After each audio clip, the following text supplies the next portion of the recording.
Good evening, everyone. Welcome to the Tempe City Council work study session in the Harry E. Mitchell Government Center. Item number 1, call to order. Council meetings can be watched in real time via Cox Cable Channel 11 and at tempe.gov/tempe11. Members of the public may also attend the meeting virtually through Microsoft Teams. Tonight's agenda has a number of items that the City Council must consider in order to conduct city business. Guidelines for conduct at City Council meetings are on the table near the entrance for those in attendance at tonight's meeting. We will now play a video with the proper protocol for ensuring the appropriate conduct at City Council meetings.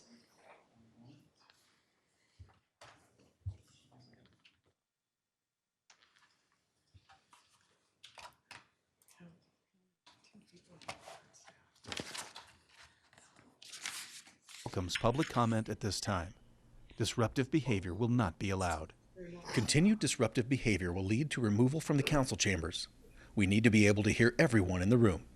Behavior that disrupts, disturbs, or otherwise impedes the orderly conduct of any city council meeting is not helpful and is not permitted. This includes behavior both inside and outside of the council chambers. Should individuals inside the council chambers become disruptive so that city business is not able to be conducted, the mayor will first ask that the individuals allow city business to be completed. There will be time for public comment during the call to the audience portion of the meeting. If no cooperation, the mayor will issue a verbal warning and let them know that the continued disruptive behavior will lead to removal from the council chambers. If there is still no cooperation, the mayor will issue a second verbal warning and let them know that the continued disruptive behavior will lead to removal from the council chambers. If there is no cooperation after asking and 2 verbal warnings, then the mayor will ask security officers to remove only those individuals who are causing the disruption. Security personnel should not engage in any way, but only escort them from the council chambers. If individuals refuse to leave, security personnel shall warn them that they are trespassing and that the next step will be arrest by a Tempe police officer. Tempe officers may have to arrest if individuals refuse to leave. Charges for trespass and disorderly conduct may apply, as well as other charges. Should anyone be asked to be removed, the mayor will recess the meeting. Thank you. That moves us to item number 2, call to the audience. The City Council welcomes public comment at this time for the issue review session and committee of the whole items on this work study session agenda. There is a 3-minute time limit per speaker. Madam Clerk, are there any cards received in advance?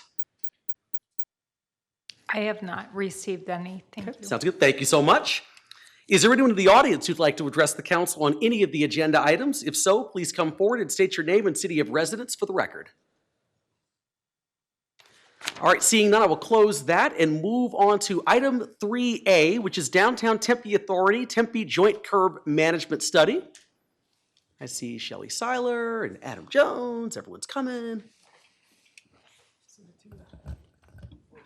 Right. Good afternoon, Mayor and Council. Shelley Seiler, Interim Engineering and Transportation Director. And with me today is Adam Jones from the Downtown Tempe Authority, as well as Brett Wood from Wood Solutions Group. So thank you for the opportunity to present today. We are going to go through some slides on a study effort that we undertook probably about 3 or 4 months ago, looking at our curbside environment.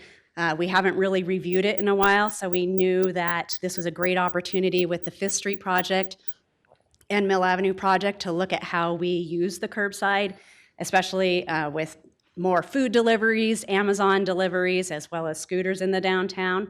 So Brett is going to go through some of the slides, but I'm going to give Adam a chance to say a few words first. Thank you, Shelley. Good afternoon, Mayor and members of Council. Thank you very much for hearing us here today.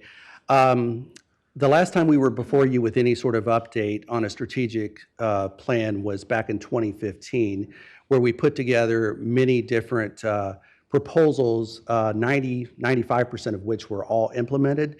And we had Brett Wood then with Kimley Horn on our team at that point in time.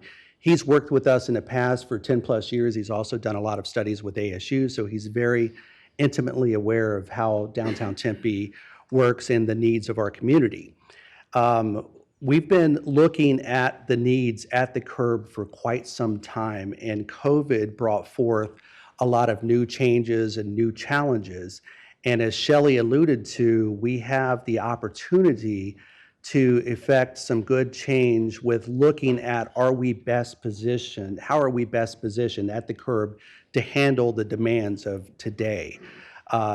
delivery trucks that are coming downtown are much larger than they used to be 10, 15 years ago. We have semis, we have the likes of Uber Eats, DoorDash, and other short-term delivery options.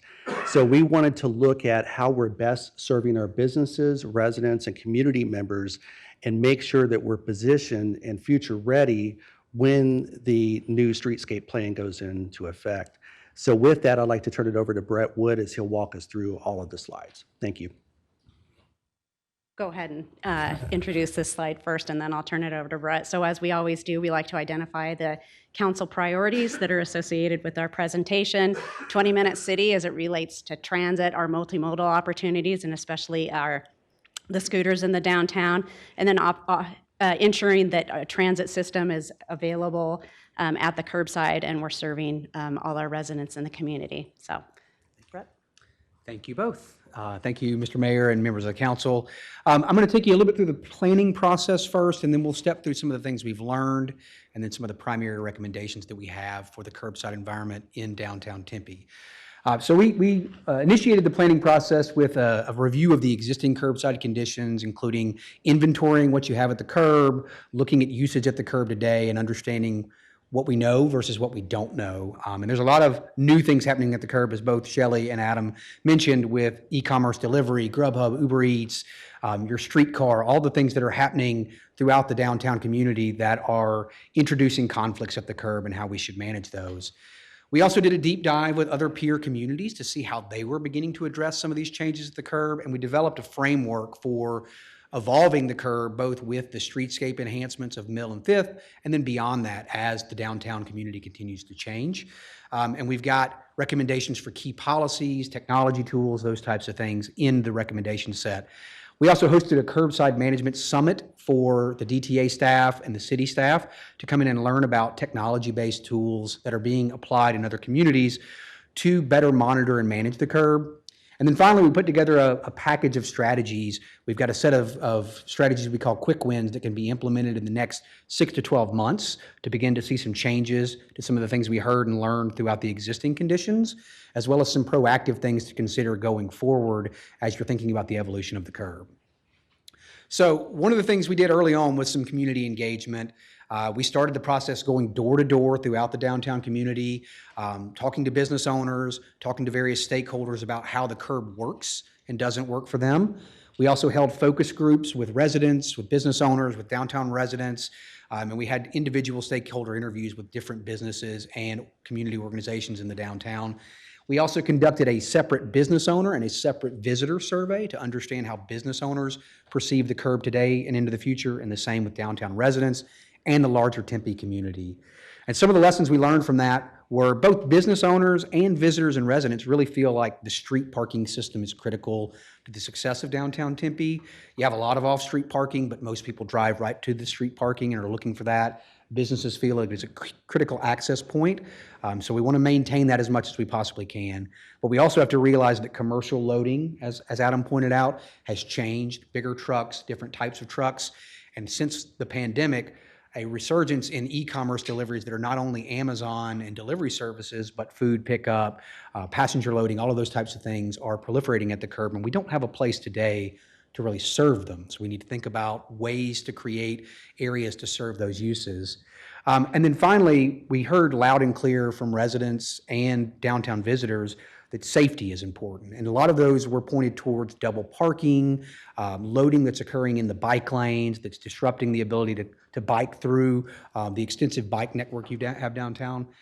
Another thing we heard pretty loud and clear was that scooter clutter was an issue, and we discussed that quite a bit throughout the life of the study. I'm so happy to see on this trip back that you have those scooter parking spots out there. They look great, and that's a really interesting thing that we've given you some guidance on how to monitor those and evaluate those going forward. We did a deep dive into data analytics, and part of that was to evaluate parking, citations, hotspots, what's happening in the downtown community, and the other part was to understand what we don't really know. The map that we're showing on the screen is parking transactions. We went back 18 months and looked at parking transactions and evaluated how the location of transactions change and how the hotspots change throughout the year. This is showing a month of parking transactions in spring of 2023, and we mapped how all of those changed with ASU students in town in the summertime, post-pandemic, post-streetcar, to understand how we needed to evolve some of the street parking policies. I think one of the biggest things we learned from the data analytics, though, was that there are a number of missing data sources that we can't quantify. Things like rideshare passenger loading, commercial deliveries, e-commerce deliveries, scooter parking. We don't have data to tell us where those are naturally occurring, how they're occurring, dwell time. So it becomes hard to create curbside policies if we're going in blind and unable to really understand the frequency and the patterns of these types of things. We also did a very extensive curbside inventory. We mapped the entire commercial curbside environment in downtown Tempe, and so the map you see on the screen is a result of that. We digitized that, so you have that in GIS. We're also putting that into mapping platforms that DTA and the city will be able to use to evaluate scenarios of inventory changes. One of the things that really jumped out to us in terms of that curbside inventory was a little over 40% of your curbs in the downtown environment are red curbs. So that's either no parking, no stopping, no standing, or emergency services like hydrants and fire zones. And that doesn't include Rio Salado Parkway, that doesn't include University Drive, that doesn't include Ash. Those are just your commercial streets. And within a peer review and best management practices, most of your peer communities were closer to about 25% of their curb being red curb. So there's an opportunity for us to shift that if we do it the right way. So as we moved out of the analysis phase, we developed some goals around the overall framework, and that goal is to evaluate modernized structures and tools for the downtown Tempe curbside environment to identify the highest and best curbside uses for the needs of the entire Tempe community. One of the things we found is you do curb management extremely well on the basis of the way the city and DTA operate today. Parking is structured very well. It operates very efficiently. Commercial loading has some opportunities for improvement, but what we really needed to focus on was less about implementing an entire curb management process and more about modernizing the tools that you have today. And that's balancing curbside uses, thinking about flexible loading areas, identifying data-driven approaches, looking at technology tools, and making sure that we're ready as the curb continues to evolve to face that in a proactive manner. So I'm going to tell you about a couple of the main strategies that we're recommending. These are in our quick wins packages. The first is to leverage technology to support better curb management. And I go back to the data analysis that we did. We didn't know what was happening from a loading, from a scooter, from a micromobility perspective. And there are tools out there today that we can test to evaluate the ability to gather data about those types of resources and then make better data-driven decisions about how we apply reallocation of curb or how we apply new curb uses. And the picture you see on your screen is an example of a camera-based technology that uses artificial intelligence to measure activity with vehicles, with commercial loading, pedestrians, micromobility, and it can tell us the actual activity patterns that are occurring with those different uses at the curbside. And with that data, we can then make better decisions about how we apportion the limited curbside environment we have.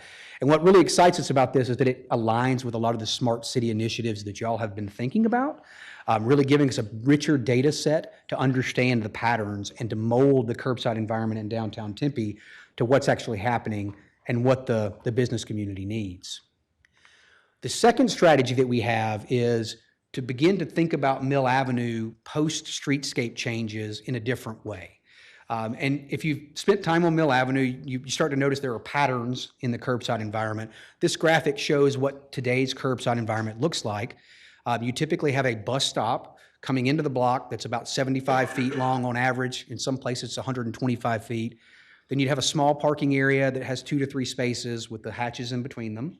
And then mid-block commercial loading, which is about 45 feet. And industry standards for commercial loading today are 60 to 80 feet to accommodate all those different types of uses that are happening.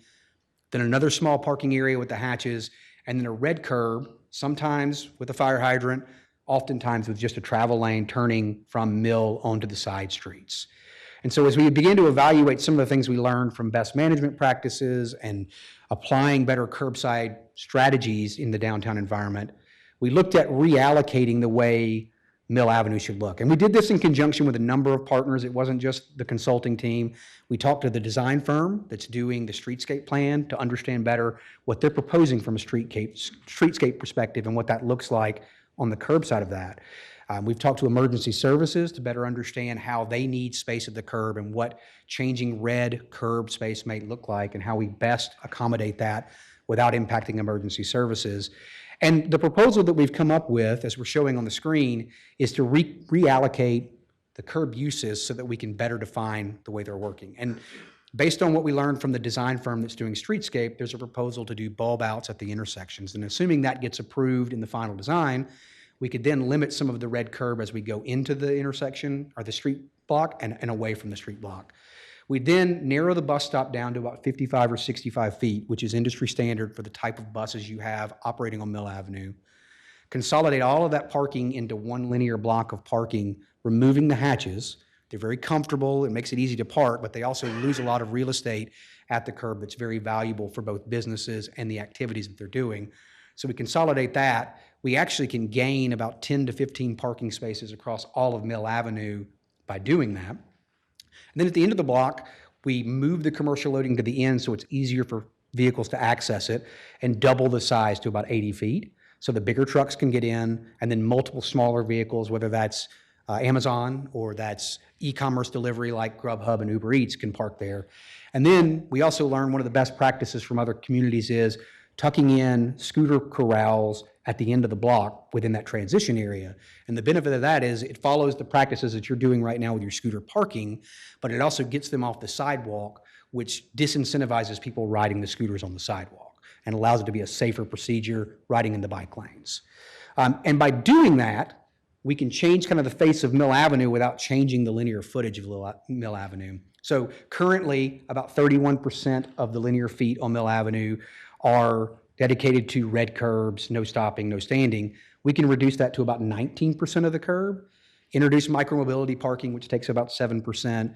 Driveways obviously don't change. Our transit stops only change a little bit from 24 to 22%.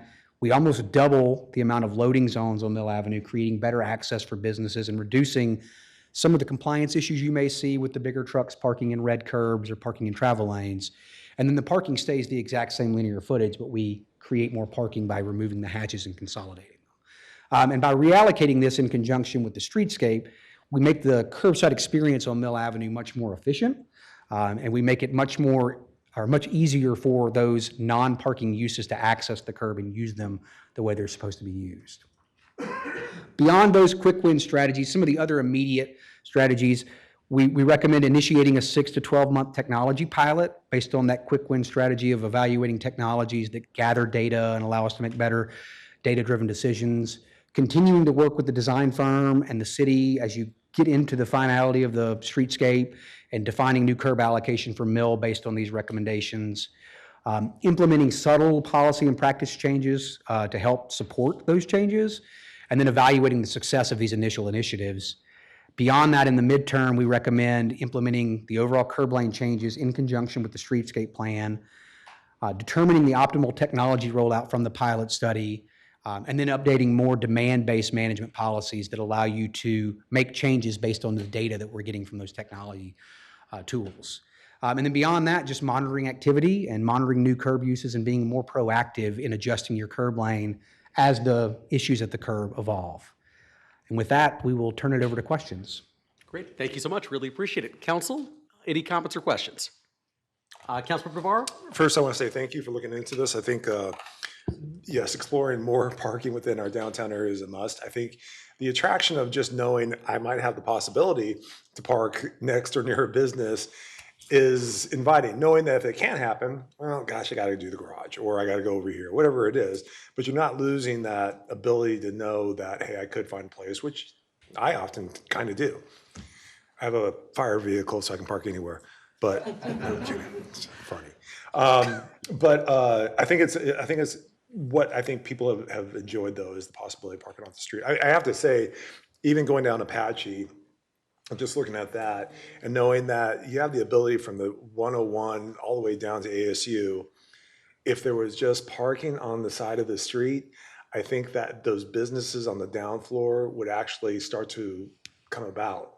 Because when people see the ability to, oh, well, I have a chance to park here, knowing there might be parking behind, it's still going to get them to that place and then try the place and then remember, hey, I like this place and let's try it again.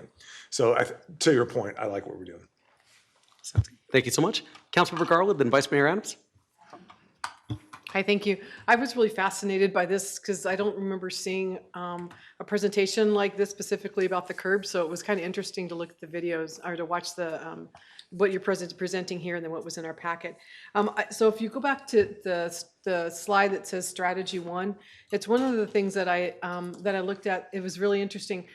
One of the concerns is that when you do have deliveries like this, that guy's not pulling all the way over to the side and he is blocking the bike lane. And how many times have we received emails about these delivery people blocking bike lanes? And we want our cyclists to be safe and we want to encourage people to ride their bikes in our community. And that's really hard to sell when we have somebody doing that. So, I mean, I just think that we also, the changes that we make, we need to be really proactive in reaching out to these delivery companies and telling them that there are specific rules. They have to park where they're supposed to park and not out there. So one of my other questions then was about, I love about the alleys. We don't really have alleys that are afforded to people for deliveries on Mill Avenue specifically, right? I mean, I'm looking at a map right now, a Google map of Mill Avenue, and there's only a couple places where businesses could be having deliveries in the alleys. Do we try to recommend that they do when they can and not park on the street? At present, we're always trying to offer an alternative. So if it's a loading zone and we know that they're actively running in and running out, we'll let them stay there. College Avenue is by and large a big issue for us because there is no curb lane parking right where some of the restaurants are. And that's where the bike lanes get blocked many times. And our enforcement team will always give an alternative before a ticket is issued. So if we're there, we will encourage them to go off to the side because there's each end of those restaurants, there's space to pull off on the side to go to. So we try to do that. One thing that this camera approach would allow us is if a violation occurs. Right now, we have to either be right there and see it, or we rely on somebody to call us, and by the time we get there, it's over with. Mm-hmm. What this would do would be directed compliance, meaning that the minute that happens, it would take a picture of that vehicle, timestamp it, and alert our team to respond. So code would not allow us to issue a ticket automatically, but we would have to hand issue a ticket on site, but it would speed the process and allow us to be much more proactive with that. And to answer your second question on the alleys, no, we don't really have the ability to pull off on the alleys. All of the parking in the alleyways, like between Mill and Maple, is private property for the property owners, and that does not allow us. But we are actively looking for alternatives. One of the things we're looking at is the City Hall West lot, just to the immediate east here, or to the immediate west, is when the public restrooms go in there and that gets changed. That could be that solution right there, or it could be EV spaces, or it could be just additional ADA parking.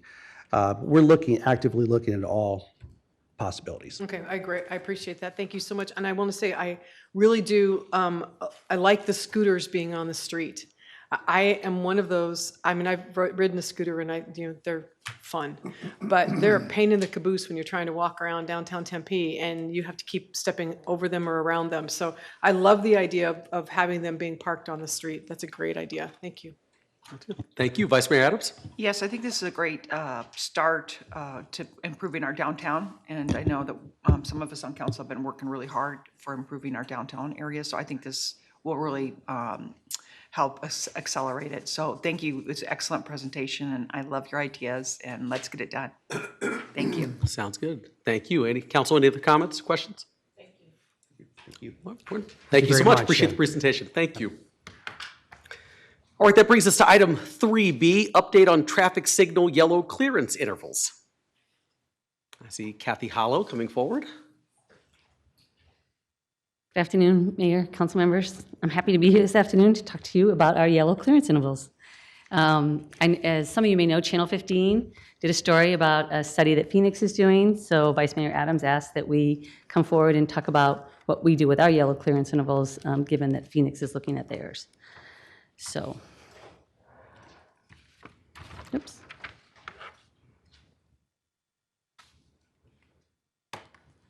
Just to touch quickly on the council priorities that this may address, safe and secure communities, reduction in crashes, and then quality of life, reduction in travel delay as well. Oops. Okay, so the yellow change interval, I'm sure you're all familiar with, but just to define it a little bit, is the indication that follows every green signal indication, and this is per the manual on uniform traffic control devices. It's a requirement. And the amount of time that the yellow signal is displayed is referred to as the yellow change interval.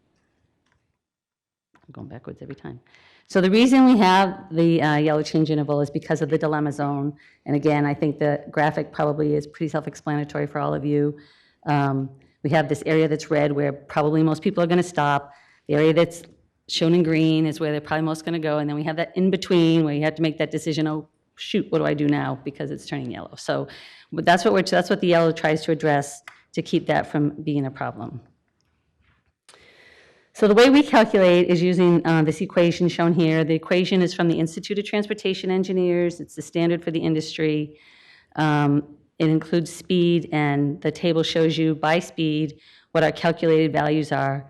And then the other thing to note is that we round up for all the values as well. So we add a little bit more than just the calculated value. This is from the Channel 15 story, showing what other cities are doing. As you can see, we match most other cities, and I think on the 45, there's a couple that might be a little bit higher, but otherwise, we're right in line with all the other cities. We also use an all-red clearance interval. This is not required by the MUTCD, but it gives you a little bit more. It's almost like our factor of safety for getting cars through the intersection and trying to reduce those crashes and help with our Vision Zero goal. So again, what ABC 15 reported on is Phoenix testing some longer clearance times. They're testing 20 intersections with no change, an incremental change, or a full change. They're looking to see if there's reduction in red light running incidents, which there was initially. And after a few weeks, the numbers started increasing again, but overall, they are seeing a reduction in red light running. The ultimate test is really reduction in crashes, which is not readily available. It takes time to determine that part of the effectiveness. And going forward, Tempe's clearance intervals, staff feels are reasonable right now. Staff will be following the results of the Phoenix study. My understanding is ADOT's also doing a study. We'll be watching what they come up with. And in the meantime, we're going to evaluate our all-red clearance interval calculations. We continue to watch what other cities are implementing so that we can maintain some consistency, because there is driver expectation that occurs as they cross through city borders. They don't know which city they're in, so we want to try and be consistent. So with that, open up to questions. Great. Thank you so much, Kathy. Appreciate it. Vice Mayor Adams? So just, if you could clarify when we would implement this, or I'm just a little confused about that. So we weren't planning on implementing anything right now. We're just watching to see what the results of the Phoenix study is. We already have times that exceed what Phoenix is using. So we didn't have a plan to change anything right now. So you're saying our yellow lights are slower than Phoenix's? A little bit longer. A little bit longer, that's Yep. what I meant. Yes, Okay, understood. correct. I guess, I mean, my focus is on safety, and if we can reduce the red light running, I think that's really important. And I mean, obviously, that will reduce, I know, crashes. We don't have the data on it right now, but we will get it. I mean, it will be less accidents. So it is said that if you make it too long, it starts being treated like a green. And Okay. so then you're not necessarily, so there's a sweet spot there for what it needs to be, Sure. so. Okay, so you're going to reevaluate, like you're evaluating the other cities now as far as what's being done? Yeah, and we're watching what Phoenix's results are. I think they're supposed to be done in February, so. Okay, Yeah. okay, then if you could come back and kind of give us. If we're going to make a change or something, definitely. Well, or, Oh, yeah, just their either way. results. Okay, Well, based on what your findings are, regarding their findings. If you could present that to us and so we can at least talk about it. All right, will do. Okay, thank you very much. Thanks for the presentation and the Sure. research. Sounds good. Thank you, Vice Mayor. Any other council members, comments or questions? You're welcome. All That's right. it. Thank you, Kathy. Appreciate Okay, it. thank you. All right, that brings us to item 3C, proposed Indigenous Peoples' Day city holiday. Dr. Humes, Madeleine. Just made it. Perfect. Okay. Good evening, Mayor and Council. Tonight, Dr. Humes and I are really just here to provide an overall, update and research that we have done to propose Indigenous Peoples' Day as a city holiday. This was asked by Councilmember Garland at the May 11th work study session to kind of do some research and bring it back to you all. This initiative supports City Council strategic priority number 2, strong community connection, because it emphasizes the importance of open government, customer service, and communications with our community members. It also supports our mission and our values because it values diversity. Indigenous Peoples' Day began as a movement in the early 2010s as an alternative to celebrating Columbus Day. It is a meaningful and important observation which celebrates the resilience of Indigenous peoples, recognizes their inherent sovereignty, and commits to honoring the ancestors of Native Americans and their deep contributions to all people on the continent. In the past, Mayor issued a proclamation in 2020 that recognized Indigenous Peoples' Day. In other cities such as Seattle, Berkeley, Minneapolis, and our neighbors at the City of Phoenix, they have made Indigenous Peoples' Day an official paid city holiday.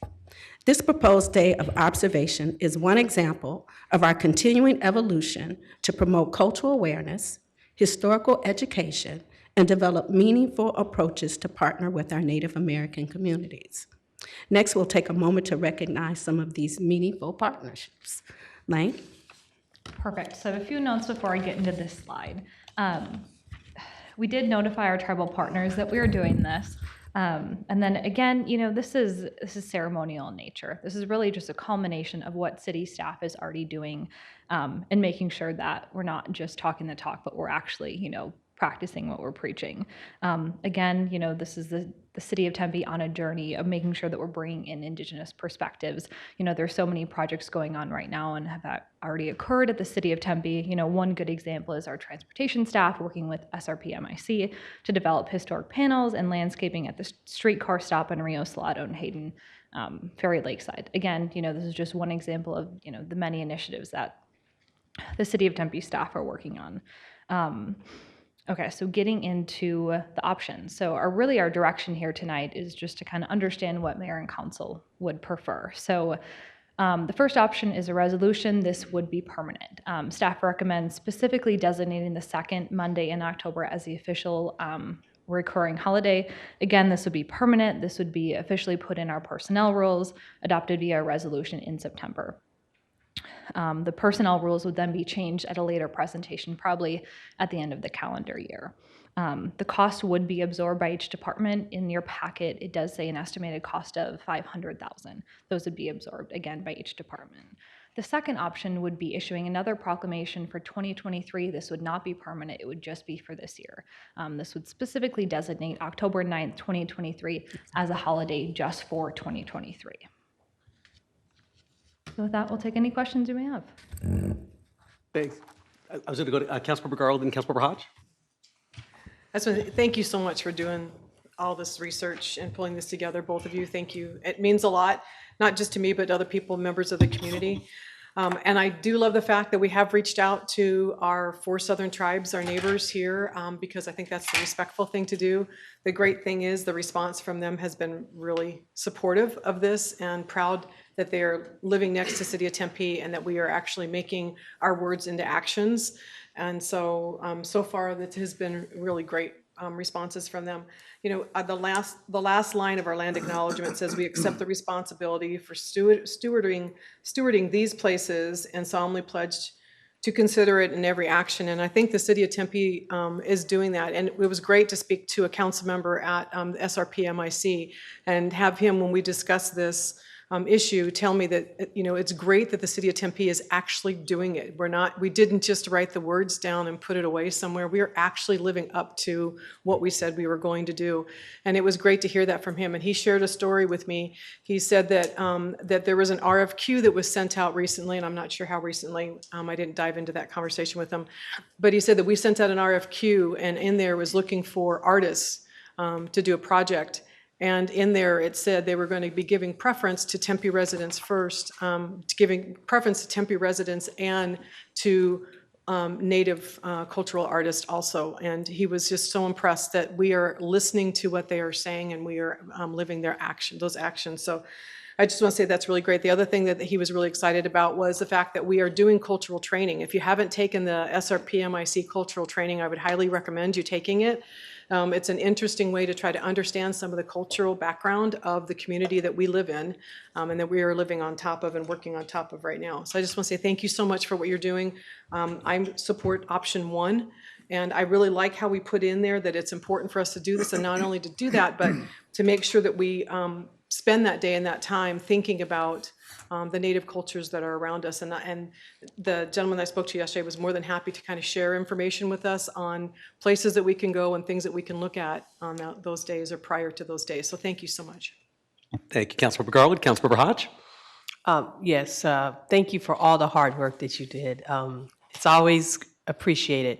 I'm definitely going for the option 1. I want it to be permanent. I think that when we talk about history, we shouldn't say Native American history or just African American history. We should start saying our history, because this is all of our history.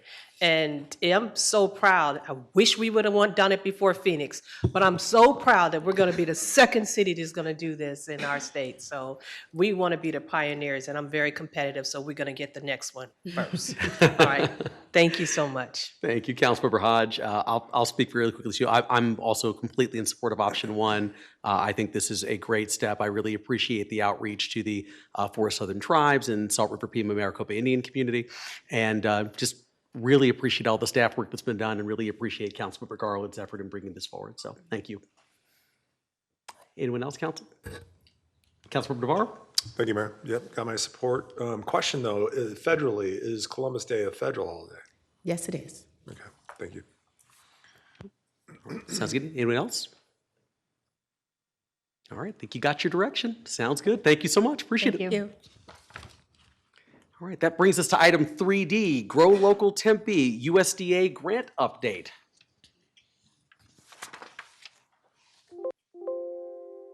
Welcome, Maddie. Welcome, Eric. Thank you. Eric, is this your first council presentation since becoming the new director? It's not my first council presentation, but it's my new, as the Director of It's becoming Sustainability the new and Resilience, director. it is, yes. Oh, we know it's not your first council presentation. We know that. It's good to see you both. Thank you. We're excited about this presentation. As the mayor said, I'm Eric Iverson with Sustainability and Resilience. I'm the new director as of about a month ago, I guess. I'm here with Maddie Mercer, who is our Neighborhood Resilience Coordinator. And what we're bringing forward tonight is a grant project that Maddie has been working on for about a year. And it's really advancing innovations in how people get food. Specifically, really food for everyone, but really in the new world that we're living in, we have affordability issues. We have pockets of food deserts in our community. And so we're looking at all the different ways, some conventional and some are old and new ways in which people will access food in our community. So we have a project area that's really looking at innovations in how people are accessing food. And we are not asking for action tonight, we're asking for feedback. We will be back early spring. We'll have some asks then, some action items that we will be requesting. But tonight we're asking for your feedback and really giving you a touch point on where we're at with this project and the next steps that Maddie will be taking with the community along Apache Boulevard. So with that, I will hand it over to Maddie. All right. Thanks, Eric. Good evening, and thank you for your time today. I'll start off by talking about some of the council priorities and performance measures that this work aligns with. So like Eric mentioned, this work is in direct response to food insecurity, and poverty is one of the main drivers of food insecurity, and food insecurity impacts community health and well-being. And our solution, which is focused on urban agriculture and different approaches, can positively impact well-being, and it can also help us achieve our community carbon neutrality goals by reducing the number of miles that it takes food to get to our plates. And in addition to those priorities, this is also in alignment with our Climate Action Plan update that was adopted in March of 2022. So when we did the update and spoke with different stakeholder groups within the community, our Tempe youth expressed a really strong interest in seeing this local food work as a climate action tool. And so this project is a direct answer to that call for more work in this space, and really focus on increasing access to food for Tempe residents of all income levels. So as we mentioned, the main goal of this work is really to find new strategies that can promote food access, economic mobility, and overall resilience to food. I think we all remember during the early days of COVID, all the supply chain disruptions and what it felt like going to the grocery store and not seeing any food on the shelves. When we focus instead on local food production and local supply chains, we can be more resilient to shocks like that because it's not coming from across the globe, it's coming from our neighbors. And so this work is really focused on finding new ways to make sure our food supply is secure and accessible for people in Tempe and our surrounding areas. So on this slide, I also want to call out our partners in this work. We couldn't do it without them. On this slide, we have some of our co-awardees, in addition to several community-based organizations whose services align with our mission in this work, as well as some other departments within the city who we've been working with throughout this project and will continue to in the next steps. So, like Eric mentioned, this work is really for all Tempeans, but right now we are focused on a specific area along the Apache corridor with the Alegre, Escalante, and Victory Acres neighborhoods because of both a local and federally identified need for increased food access in those areas. So on this screen right here, I have a picture from the U.S. Department of Agriculture Food Access Research Atlas. And so that identifies census tracts where there's an increased need for food access. So in the orange, those are tracts where 20% of the population lives below the poverty, or there's a poverty rate of 20% in that population, and a third of those community members live more than half a mile away from the grocery store. And we really focus on using that half-mile metric because in the city where we live, it's pretty hot out, you might have noticed today, and it can be really a challenge to get even half a mile carrying your groceries. So we really want to take that into account as we're thinking about what our food access need is. And in addition to this federal level need that we've identified with this data, we hear from residents in these neighborhoods repeatedly that there is an increased and expanded need for food access, especially after the closures of some core food access places like Bill's Market and the Food City on Apache. And so this project is one of the ways that the city is working to address that need for expanded food access in those neighborhoods. So you heard us throw around the word urban agriculture. I want to take a minute to define what that means because people might think, okay, we're talking about farmers, we're talking about tractors. It doesn't have to look like that. And really, urban agriculture encompasses all the ways that we, as people living in an urban area, interact with food on a daily basis. So that could look like both the production of food, the processing of it, having it travel from different locations, and even as consumers, we're part of this system. And so the solutions for this work can come from all over the food economy. It could look like your traditional production, like a school garden or a community garden, or it could look like something like a kitchen incubator or fabric for food, where food entrepreneurs can come together and work in a shared space and have some support to expand their businesses. So there's a lot of different interventions within this work, and this project is focused on exploring what fit best in the neighborhoods where we're working. So on this slide, I have our kind of overall project methodology. On the slide that says what, those are our core project objectives in this work. And then on the how, those are the strategies that we're using to achieve these goals. And so this presentation and our work so far on this grant has really been focused on those top two, the data collection and the community engagement pieces. So in this work, we're really trying to understand what the food system looks like right now. What are some of the initiatives that are ongoing that we can leverage and partner with? What are some of the needs that we've identified through our community outreach? And what solutions do people want to see in their neighborhoods so that this work is really aligned with what people actually want to participate in and support within the community? But moving forward, we're going to take this improved understanding of the current state and look at developing some really hyper-local solutions to this food access need. So taking our understanding and what we've heard from community members in terms of what kind of projects they want to see, and developing some pilots to test out what those things might look like in the neighborhoods where they were developed in partnership with. And then moving forward from there, once we have these plans in place, our next step will be to think about how we can scale them to the city level. So we're not just focusing on these neighborhoods. This project will kind of get our foot in the door to do this work on a larger city level. And so that'll take us to some larger strategic planning with a final roadmap to how the city of Tempe can promote local food and urban agriculture at a larger scale. But while we do have those 4 core strategies, I want to spend tonight talking about one of the most important to this work, which has been community engagement and outreach. So in addition to helping us really understand the current state, this work has helped us to inform what the pilot project plans will be and ultimately that larger strategic vision. And it couldn't be possible without our partnership with our community-based organization, Unlimited Potential. And so on this slide, I talk really about what we've done so far. So we've done an online survey that we also completed with folks door to door. That's our team doing some door knocking out when it was a little bit cooler outside. And then we've also been focused on having some presence at interactive events like the Making Space Festival. We partnered with the Parks and Recreation Department's Parks Equity Study work because we have really similar goals in terms of placemaking and equity. And so we were able to bring some of our grant partners to the event to talk about these topics with the community. And we've also been having some public meetings around this work. In June, we had a community food workshop with over 50 people. We had to get some more chairs for the room. All of them were really excited to talk about what kind of things they wanted to see in their community in terms of new urban agriculture initiatives. And so on this slide, I'd love to talk about just our approach to doing this community outreach, because as we do this work, we're really looking to identify best practices and how we engage with our community and how we help co-create solutions in partnership with them. And so like I mentioned, we rely really heavily on working with community partners who already have those trusted relationships within the community. And everything we do is really focused on making participation in events, in workshops, in public meetings more accessible.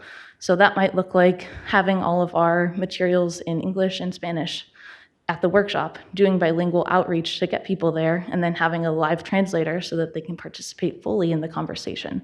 We also provide childcare and compensation and always food, because we can't just talk about it, we want to eat too.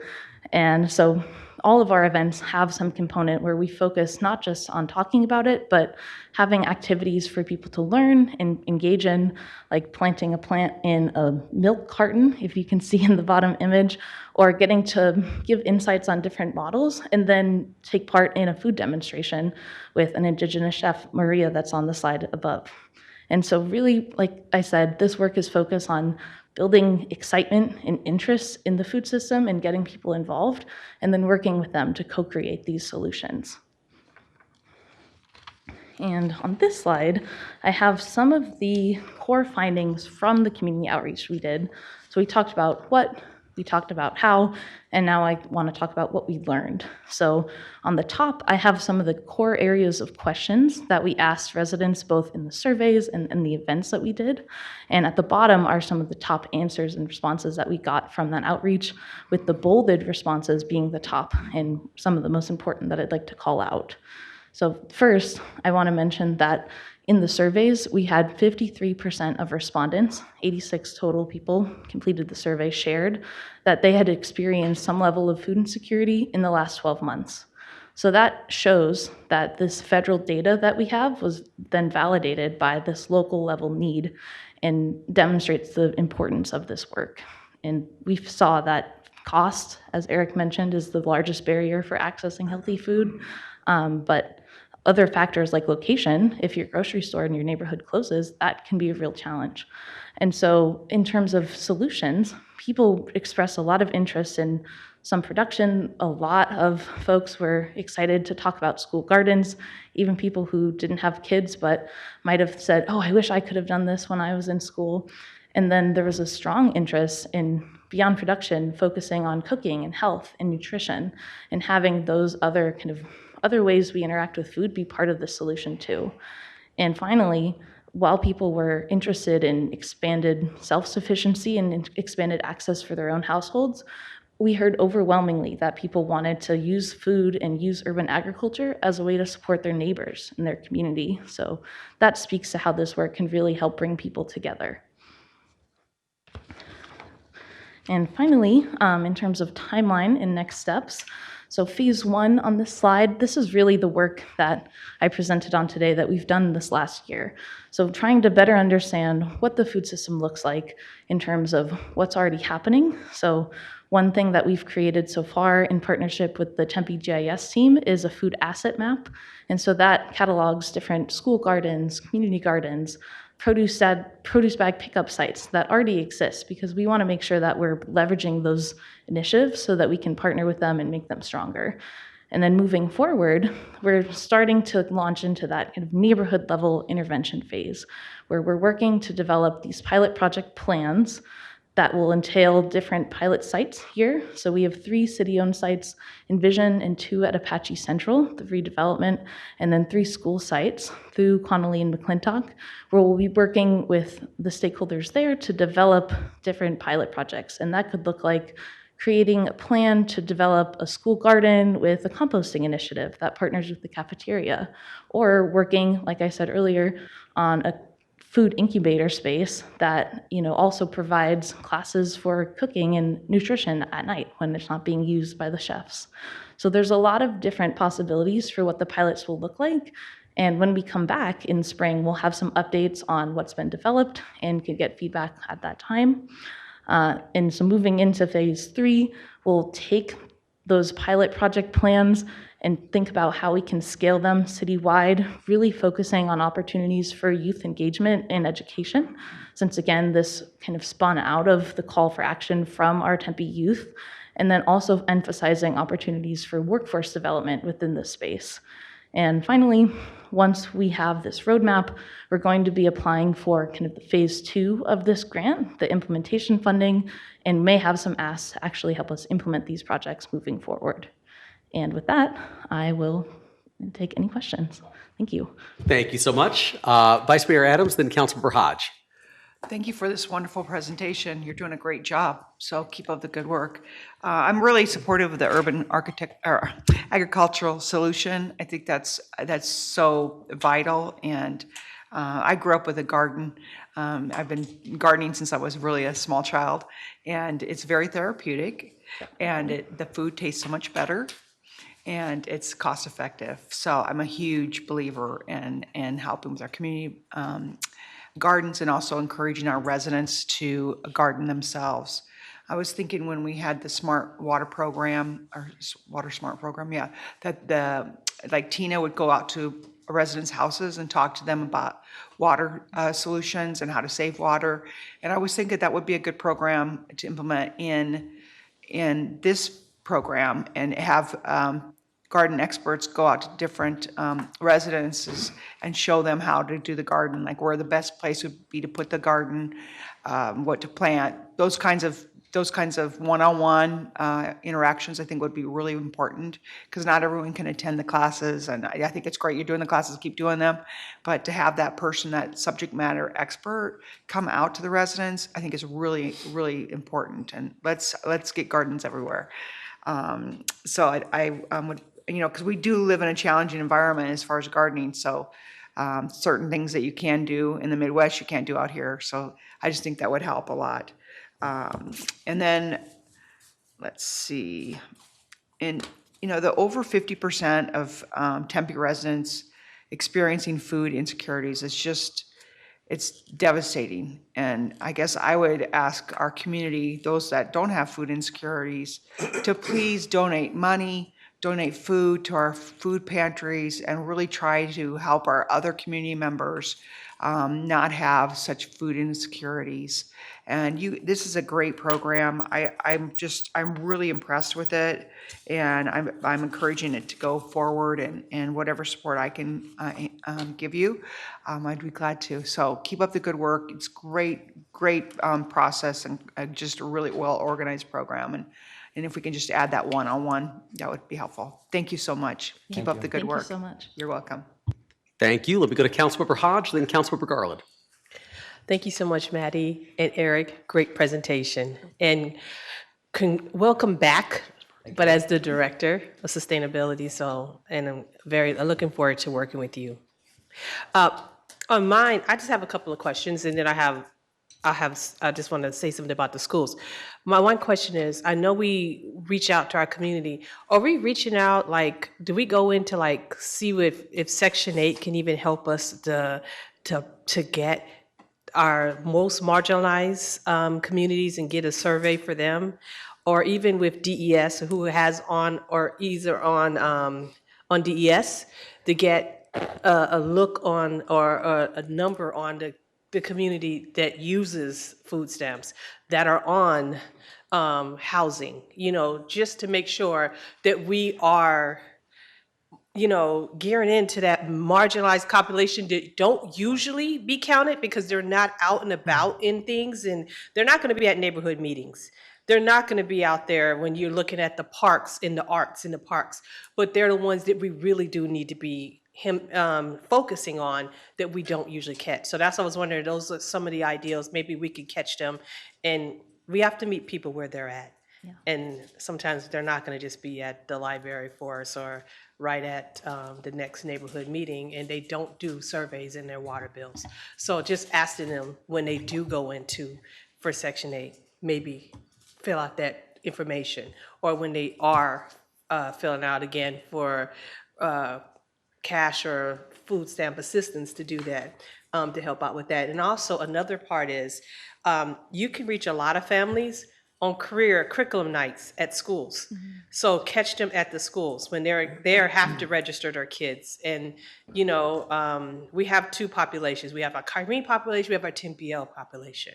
A lot of people believe that Tempe is the only school. Tempe has 78% of their kids that are on free or reduced lunch. So we gear into Tempe, but there's a lot of kids on the opposite side of Kyrene of our school district that we don't catch because we're so keen in on the 78% that we miss that percentage of our South Tempe students that are on assistance and help too. So I just want to make sure that we hit all of Tempe and not just look at just demographics. Okay, this is a hub because this is the larger hub. I think we need to help all. So I just want to make sure that when we do go out there, that we do add Kyrene School District into our thought process when we talk about schools and need and efficiency. I see that we have a project in with Tempe and Tempe Union, but I would love to see something happen on the opposite side with some of our Kyrene schools and in another high school, Corona maybe. So I'm just saying, just in general, so we can make sure that it shows the whole picture, because I get a lot of feedback saying, a lot of Tempe believes that because we live in South Tempe that we don't need to help. Right. And I want to make sure that we do bring that out there to South Tempe. Just because it's South Tempe, they can still need to, there's kids out there who need just as much help as some kids in Tempe. So that's one of the things I just do. I just want to make sure that we bring it to programs when they're at the schools, because that's when you hit parents. When parents have to be at curriculum night or parents have to be there to register their kids, that's the best time to hit those parents and say, this is that, what needs do you need? That survey can be done at that time, because that's when they're automatically filling out surveys. So catch them where they're at. And also, are we hitting our students at ASU? Just because they're in college don't mean that they don't need the help. So I'm just wondering, are we out there making sure that our students that are above 18 have the help that they need to? Yeah, thank you for all of those comments and for mentioning food insecurity at the collegiate level. That is a concern across campuses, or at campuses across the country. and definitely something to take into consideration with this work. Thank you. Sounds good. Thank you so much. Councilmember Garland, then Councilmember Chin. Thank you, Mayor. I love the garden portion of this and talking about the gardens, and I like how that you're already working with the Native community with this, because I think that if you really want to know how to grow something in this Arizona desert, you talk to the experts who's been doing it for hundreds of years here. So I really like that, and any way that we can try to bring in that community to be helping us across the board would be really great. I know that we've already talked about that, so I just really appreciate that. And we talk about that we have a park every square mile. And nothing brings people together more than getting out and planting lately and being around the gardens. The community gardens that we have already, Fig down south, and we've got the Escalante garden. It is incredible to go out there and see how many people are out there working on their gardens, and it brings community together. So I think any way that we can foster the ability to be able to start gardens in our parks that neighborhood could maintain will bring those neighbors together. And we do such a great job, or our city staff does such a great job, Shauna and her group, to bring out the neighbors to have them participate. So I just think that that's something that we really need to encourage. Rover, I was talking about this issue after talking to you guys last week. Was it earlier this week? And some parents from Rover Elementary School and a teacher came up and said, we have been doing our community garden forever, and if you guys want tips, you can reach out to the Rover Elementary School. They want to help us out. It is an equity thing for everybody across the city to be able to have access to food. I appreciate that we're talking about the food desert. One of the things that I really liked about one of the things Cul-de-sac did, the community that's going in down the street, they realized that there was a grocery store that was gone, that was going to be gone, and they are in part of a food desert. Cul-de-sac went out to the community and said, we are going to have a grocery store. What would you like us to stock in there? So that they have things that they're used to getting in that community. I think it's a culturally appropriate grocery stores is I think what we really need to be focusing on, because not every location in the city of Tempe needs, could have the same thing. We have culturally different groups that want culturally different foods, and I think we should accommodate that. So I think that's one thing we should really look for. And Maddie, I think you're doing a great job on this grant. I'm really looking forward to getting the next grants, if you can actually start applying this. This is great for our city, and I just want to say thank you so much, and thank you, Eric. Thank you. Thank you. Councilmember Shin, then Councilmember Navarro. Thank you, Mayor. Thank you, Eric, and thank you especially you, Maddie. This was, as I was reading through the presentation earlier this week, I felt like it was very thorough and well presented. And I understand this is your first presentation to us? Yes. Well done. Very well done. Thank you. I was curious about the roles of a couple of the partners. I'm familiar with some of their work, but I'm curious because I'm anticipating, right, how do we help support down the road bolstering whatever your work is? So the ASU Sweetie Center for Sustainable Food Systems, what is their role? And also the Blue Watermelon Project, what are they doing in this project? Sure. So the Sweetie Center has played a huge role in the work we've done so far, especially with the food asset map. So we partnered with them and actually partnered with students to help us collect some of that preliminary data. But beyond that, they've done a significant amount of work in doing interviews with existing Tempe growers, so people who are already growing food in Tempe, to find out what some of the barriers are that they're facing, what type of support they'd like to see from the city. We also did interviews with other cities across the country that have really exemplary urban agriculture programs. And from that, we identified some of the best practices and potential opportunities that we could have in Tempe. And so they've been developing a list of recommendations for how the city of Tempe can support urban ag and local food initiatives based on both that local and national feedback. And then Blue Watermelon Project, so they are an excellent organization and will be helping us develop some of the pilots within the schools and providing that expertise in terms of not just garden programming, but tying in components of cooking and nutrition. Great. Now, not directly tied to the Sweetie Center, but I know Tim Gomez is in the audience and maybe he can help direct you to the right people. But I know that on the Tempe campus of ASU, there are several garden beds that they have used to grow different things. I might have foraged for a few chives. Same. different like definitely rosemary, different herbs, but also different lettuces. I did not take the lettuces. and that's separate from the Sweetie Center, but it has to do with the Arboretum staff that work on campus. Yeah, the campus harvest staff are great resources for this work. And Great, there are thank some you. blackberries that stick out from the social services building fence if you walk by in May. Good, good. And I know there are some pomegranate trees, but those go fast. Yeah, but thank you. Thank you. Thank you so much. Councilmember Navarro? Thanks, Mayor. Maddie, great job. I mean, you really did a great job. Eric, thanks. For standing there. No, but I think you got a real digest of a lot of opportunity here, right? Even Arts in the Park, utilizing that as a venue to showcase this, reach out to grab food also for the pantry, things like that. But I think that's kind of another venue. But I think what you're doing is you're really exploring it very well and utilize that grant very well. So appreciate it. Thank you. Thank you. Sounds good. Thank you so much. Council, any other comments or questions? Thank you. Great presentation. Wonderful. Thank you so much. Appreciate it. All right. Next up, item number 5. 5A, items ready for city council direction or status update. There are none this evening. Council, would you like to give any updates on your council committees? 5B1, 5B2, 5B3? I would, Mr. Vice Mayor Adams? Thank you very much. I just wanted to remind everyone that this Monday, August 21st, it will be our next Sustainability and Economic Vitality Committee meeting at 1 p.m. here in council chambers. We would love to have folks participate, and if you can't come in person, you can watch it online. So thanks, and we look forward to our next committee meeting. Sounds good. Thank you, Vice Mayor. Any other council members, any updates on your council committees? All right, seeing none, I'll move to item number 6, which is future agenda items. Once again, council members can request that an agenda item be added to a future issue review session, but in accordance with the Arizona Open Meeting Law, there should be no discussion on the item other than to clarify the request. Any request from council to add a future agenda item? Councilmember Garland. Thank you, Mayor. I would like to have a presentation on the railroad track cleanup.